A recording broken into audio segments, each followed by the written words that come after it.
국내 전문가들은 손흥민의 베트남전 출전 가능성을 99%라고 예측하며 팬들의 주목을 받고 있는데요. 손흥민 선수의 컨디션이 100%가 아닌 상황이나 그를 소집한 명분이 있어야 하기에 클린스만은 손흥민을 출전을 놓고 고심 중이라고 밝혔습니다. 가장 좋은 시나리오는 기자회견장에서 밝혔던 것처럼 손흥민 선발 출전한 후 리드를 만들어 놓고 후반전에는 교체 선수 6명을 다 사용해서 백업 선수들과 교체되었으면 하는 바람인데요. 자세한 내용 함께 살펴보도록 하겠습니다. 베트남전을 앞둔 축구 팬들의 관심사 중 하나는 튀니지전에 출전하지 않고 모처럼 푹 쉬었던 손흥민의 출전 여부입니다. 약체인 베트남이 상대인 것은 팬들에게 있어서는 분명 김이 새는 부분이지만 그래도 손흥민이 출전에 골까지 터뜨린다면 축구장을 찾은 팬들의 마음도 어느 정도 채울 수는 있습니다. 하지만 A매치 기간이 종료되면 곧바로 소속팀에서 리그 경기를 준비해야 하는 손흥민의 상황을 감안하면 약체인 베트남을 상대로 굳이 무리해서 출전할 이유가 없어 보이는 것 또한 사실인데요. 손흥민의 몸 상태는 현재 100%가 아닙니다. 이번 A매치를 위해 대표팀에 오기 전부터 허벅지에 불편함을 느껴 테이핑을 하고 경기에 나섰습니다. 토트넘의 엔제 포스테코글루 감독도 이런 손흥민의 몸 상태를 고려해 매경기 적절한 선에서 교체하며 철저하게 관리했습니다. 대표팀에 합류해서도 손흥민에 대한 관리는 계속되고 있는데요. 위르겐 클린스만 한국 축구대표팀 감독은 튀니지전을 앞두고 손흥민의 출전 가능성을 언급하기도 했으나 끝내 경기에는 투입하지 않았습니다. 교체로라도 손흥민을 투입하지 않은 것은 아직 손흥민의 몸 상태가 정상이 아님을 뜻하는데요.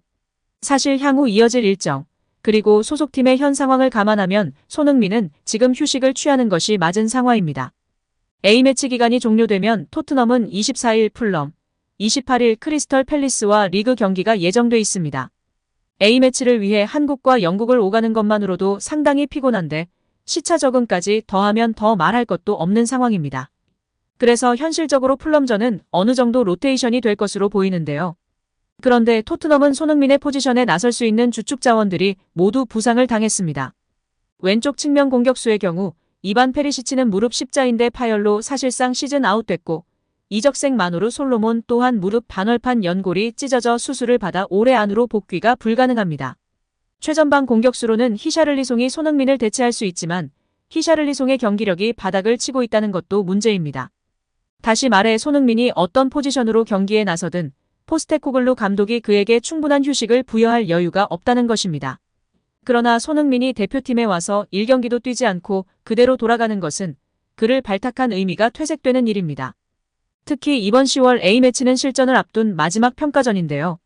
한국은 11월 A매치 기간에는 2026 북중미 월드컵 아시아 2차 예선 2경기를 가지고 곧바로 1월에 카타르 아시안컵에 나섭니다. 지금 주축 선수들 대부분이 오랜 기간 손흥민과 함께 호흡을 맞춰왔다고는 하지만 파울루 벤투 감독과 클린스만 감독의 전술은 엄연히 다른 상황입니다. 클린스만 감독의 전술에 동료들과 함께 적응하고 녹아들어야 하는데요. 물론 클린스만 감독이 전술가가 아니라는 점은 온 국민이 알고 있고 큰 틀 안에서 선수들에게 자유도를 주고 있는 상황입니다.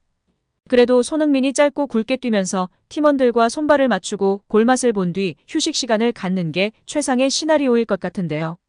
과연 어떻게 될까요? 위르겐 클린스만 한국 축구대표팀 감독이 17일 베트남과의 A매치를 앞두고 베트남은 절대 약체가 아니다라며 무소득 경기라는 비판에 맞서며 화제가 되고 있습니다. 부상 여파로 튀니지전에 결장한 손흥민의 출전 여부에 대해선 아직 물음표 단계라고 밝혔는데요. 이재성 선수는 무조건적인 승리는 없다며 A매치 3연승을 위해 최선을 다하겠다는 각오를 다졌습니다.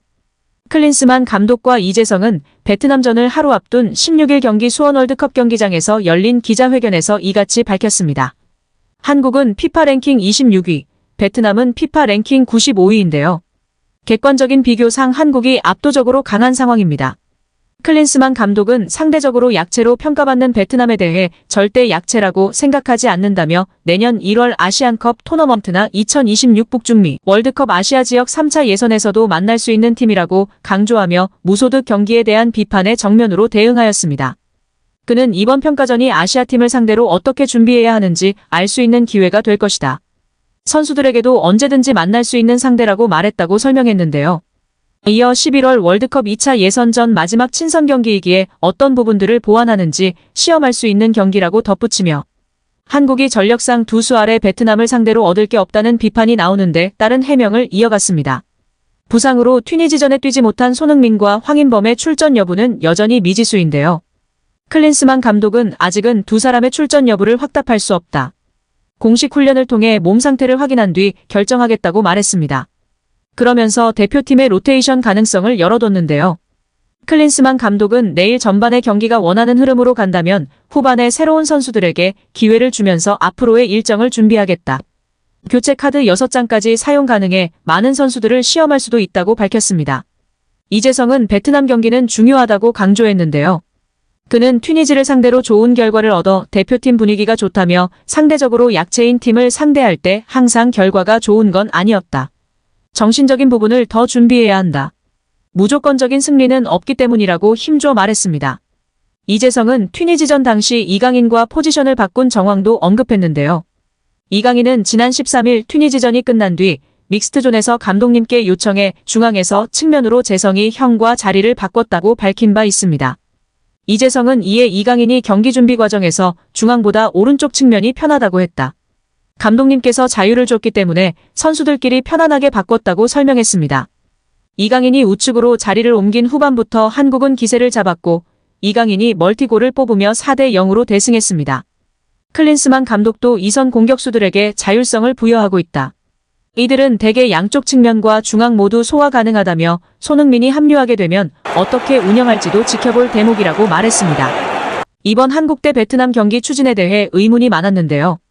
왜 굳이 약팀인 베트남과 친선 경기를 잡았는지, 한국으로 초청해서 붙을 만한 상대인지, 손흥민 등 주축 선수들이 베트남전에 뛰어야 하는지 등 걱정이 뒤따랐습니다.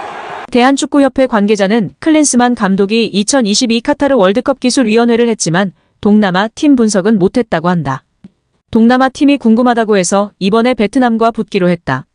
베트남은 우리가 초청한 상대팀이라고 설명했습니다. 또한 이전부터 베트남 축구협회장이 우리 측에 A매치 경기하자는 얘기를 했다. 베트남 축구협회장이 친한파다. 여러 이유로 이번 한국 대 베트남전이 성사됐다고 덧붙였습니다. 여기에 과거 리버풀, 웨스트햄 등에서 뛰었던 돈 허치슨이 올 시즌은 홀란드보다 손흥민이 뛰어나다고 주장하며 팬들의 지지를 받고 있습니다. 영국 더 부트룸에 따르면 허치슨은 이번 시즌에는 손흥민이 홀란드를 능가할 것이다. 홀란드는 세계 최고의 선수지만 현재까지는 손흥민을 비롯해 모하메드 살라, 알렉산더 이삭이 더 놀라운 모습을 보이고 있다고 설명하며 화제가 되고 있습니다. 매체는 이어 손흥민은 의심할 여지 없이 토트넘에서 주연을 맡고 있으며 중요한 경기에서 득점을 성공시켰다. 특히 중앙 공격수로 이동한 후 6골을 기록했다. 손흥민이 올 시즌 내내 자신의 기량을 유지할 수 있을지 지켜보는 건 흥미로운 일이 될 것이라고 평가하며 팬들의 공감과 주목을 받기도 했습니다. 오늘도 시청해주셔서 감사합니다. 늘 건강하시고 더 좋은 영상으로 찾아뵙겠습니다. 구독과 좋아요도 잊지 마시고 부탁드립니다.